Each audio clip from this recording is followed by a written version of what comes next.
नमस्कार। हर घर पाठशाला में आप सबका स्वागत है। प्यारे बच्चों, कैसे हैं आप? स्वस्थ रहिए, सुरक्षित रहिए। आज हम सॉल्व करेंगे एक्सरसाइज 8.3 के क्वेश्चन नंबर 5, क्वेश्चन नंबर 6 और क्वेश्चन नंबर 7। अपनी बुक्स पास में रखनी है और टिक भी लगाते जाना है। तो क्वेश्चन नंबर 5 स्क्रीन पे आपके सामने है। क्या है क्वेश्चन नंबर 5? पढ़िए। मैंने एक टीवी 10,000 में खरीदकर 20% लाभ पर बेच दिया। मुझे बेचने पर कितना धन प्राप्त हुआ? प्यारे बच्चों, एक टीवी है, उसका क्रय मूल्य हमें दिया हुआ है, यानी कॉस्ट प्राइस हमें दी हुई है, और जो लाभ प्रतिशत है, जो प्रॉफिट परसेंट है, वो भी हमें दिया गया है। अब हमें क्या निकालना है कि बेचने पर कितना धन प्राप्त हुआ, यानी विक्रय मूल्य। ये हमें फाइंड आउट करना है। अब देखिए, किसी वस्तु को आप 10 रुपए में खरीदते हैं और 2 रुपए के लाभ पे बेचते हैं, तो बताइए उसका विक्रय मूल्य क्या हुआ? कितने रुपए में आपने बेची? बताइए जल्दी से। 12 रुपए में। शाबाश। मतलब जो लाभ है उसको हमने क्रय मूल्य में क्या कर दिया? प्लस कर दिया। तो यही हमारा क्वेश्चन है। इसमें क्या है, हमें क्रय मूल्य दिया गया है, हमें क्या करना है, इसमें लाभ को प्लस करना है। लेकिन यहाँ पे हमें लाभ क्या दिया हुआ है? प्रतिशत में, रुपए में नहीं दिया गया है। तो सबसे पहले हमारा काम है लाभ को रुपए में ज्ञात करना। फिर उसके बाद क्वेश्चन सिंपल है। तो चलिए शुरू करें। सबसे पहले जो गिवन है उसको लिख लेते हैं। जो टीवी का जो क्रय मूल्य है वो हमने लिख लिया। जो लाभ प्रतिशत है वो भी हमने लिख लिया। अब लाभ दिया है हमें प्रतिशत में। अब हमने रुपए में इसको ज्ञात करना है। तो हम इस तरह से ज्ञात करेंगे। क्रय मूल्य का लाभ प्रतिशत, यानी जो क्रय मूल्य है 10,000 रुपये है, उसका 20% कितना बना, वो हम ज्ञात कर लेंगे। तो इस तरह से जब हमने 10,000 का 20% ज्ञात किया तो हमारे पास आया 2,000 रुपये। आया ना बच्चों? 20% का मतलब होता है 20/100, और इसको 10,000 से गुना करके जब हमने सिंप्लीफाई किया हमें मिला 2,000 रुपये। अब आगे सिंपल है, हमें क्रय मूल्य दिया हुआ है, अब लाभ भी क्या है, हमें रुपए में मिल गया। तो अब हम क्या करेंगे, दोनों क्वांटिटीज को ऐड कर लेंगे। तो इस तरह से हमारे पास उत्तर है selling price is equal to cost price plus profit, यानी विक्रय मूल्य बराबर क्रय मूल्य जमा लाभ। और जब हमने इस तरह से किया तो क्या बना विक्रय मूल्य? 12,000 रुपये। अंत में हम लिख लेंगे कि टीवी बेचने पर क्या हुआ, कितने रुपए में बेचा उसने? उसको 12,000 रुपये प्राप्त होंगे। He gets ₹12,000 on selling his TV. अब नेक्स्ट क्वेश्चन क्या है? क्वेश्चन नंबर 6 जो है, जूही एक वॉशिंग मशीन 13,500 रुपये में बेचने पर 20% की हानि उठाती है। उसने वह मशीन कितने में खरीदी थी? क्वेश्चन को ध्यान से पढ़ना है।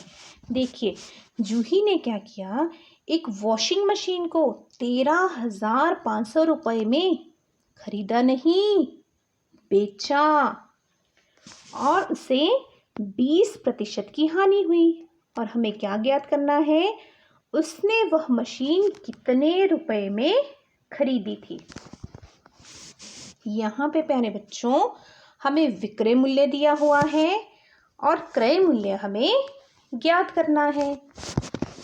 आप देखिए क्या करेंगे। इससे पहले भी मैंने पिछले वीडियो में आपसे डिस्कस किया था कि जब भी हमें लाभ प्रतिशत या हानि प्रतिशत कैलकुलेट करना हो तो हमारे पास क्रय मूल्य होना बहुत ज़रूरी है। विक्रय मूल्य पर ये कैलकुलेट नहीं होता है। अब हम कैसे सॉल्व करेंगे? पहले जो गिवन है उसको लिख लेते हैं। जो मशीन है उसका जो विक्रय मूल्य है, सेलिंग प्राइस है, वो हमने लिख लिया। हानि प्रतिशत जो है वो भी हमने यहाँ पे मेंशन कर दी। अब ये जो 20% की हानि है ये रुपए में कितनी है ये हमें कैलकुलेट करना है। लेकिन साथ में ये भी है कि जब भी हम हानि प्रतिशत और लाभ प्रतिशत निकालते हैं तो हमारे पास क्रय मूल्य यानी कॉस्ट प्राइस का होना ज़रूरी है, पर यहाँ तो विक्रय मूल्य है, सेलिंग प्राइस है। तो हम क्या करेंगे, कॉस्ट प्राइस मान लेंगे। वो हमने मान लिया कितना रुपए, ए, स्मॉल ए।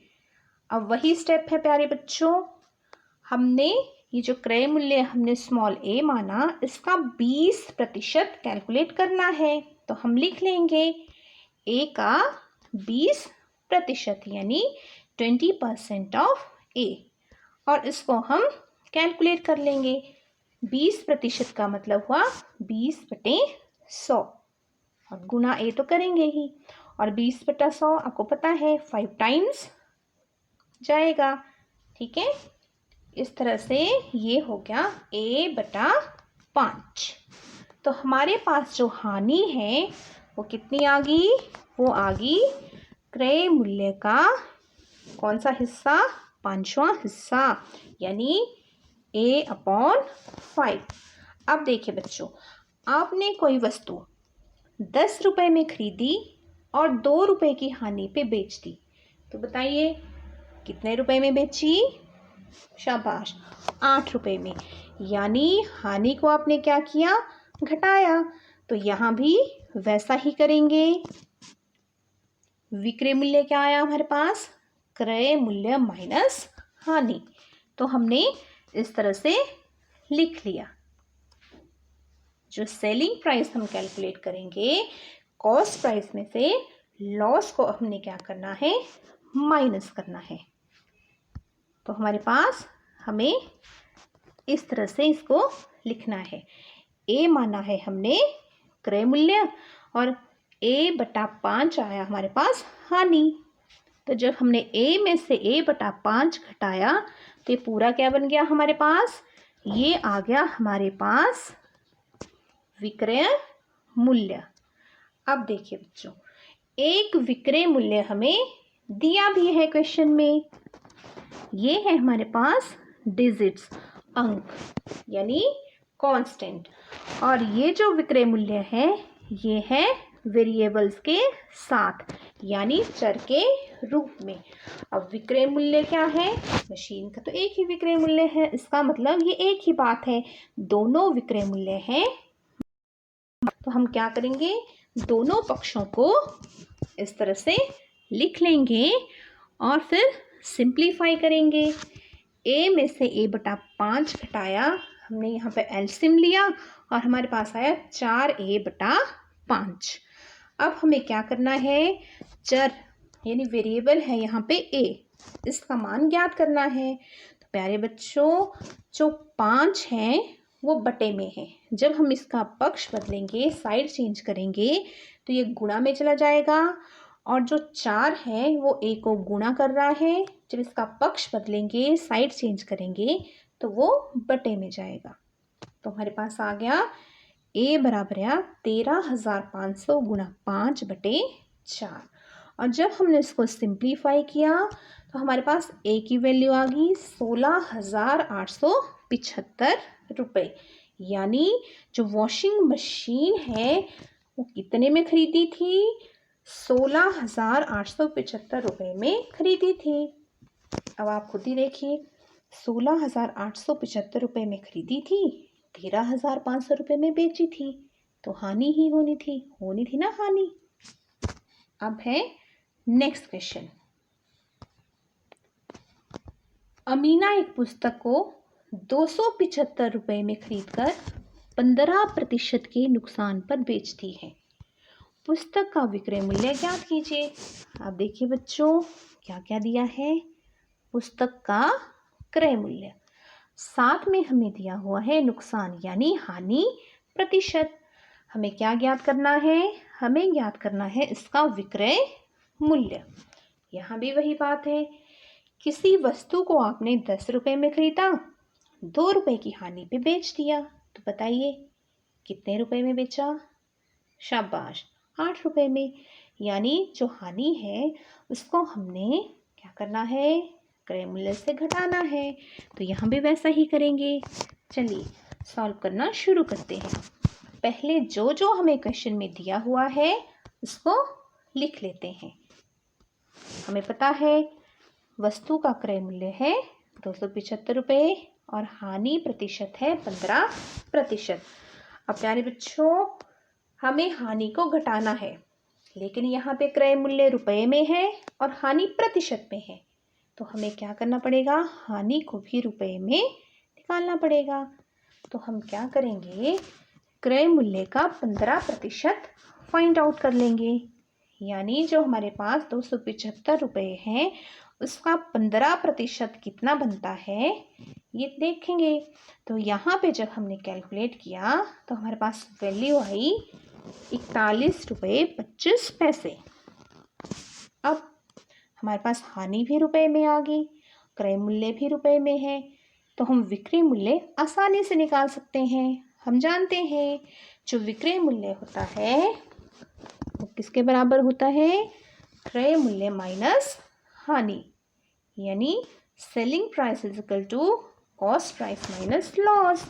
जब हमने वैल्यू पुट की और कैलकुलेट किया, यहाँ पे देखिए हमने माइनस किया तो हमारे पास विक्रय मूल्य क्या आया? 233 रुपये 75 पैसे। तो इस तरह अमीना पुस्तक को 233 रुपये 75 पैसे में बेचती है। उसने 275 रुपये में वो खरीदी थी और 233 रुपये 75 पैसे में उसको बेच रही है, तो उसको हानि ही होनी थी। तो प्यारे बच्चों, आपने ये क्वेश्चन अपनी नोटबुक्स पे कर लेने हैं और रिवाइज भी करना है।